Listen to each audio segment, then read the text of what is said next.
My name is Sam Sodha.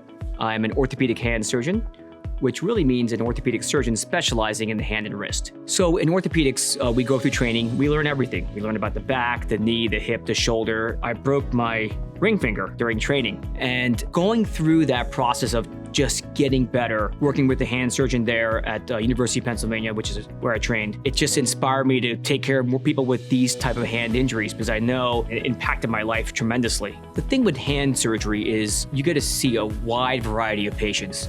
From the pediatric population, say a young child getting his or her finger caught in the door, a middle-aged person working on the computer quite a bit, getting numbness and tingling, an older person going down the stairs and falling down and breaking their wrist. So it's a wide variety of patients from all ages. I treat the person and the patient. We're more than just our finger, our wrist, our hand, or shoulder. We're the whole person. The real art of medical care is helping the emotions and helping the person get over this injury emotionally to get him or her back to herself. Having gone through my own injury, I know that getting back to your training / work / school is really the utmost important. And if I can get someone over these problems in a relatively straightforward manner, I think that's the most gratifying thing for me.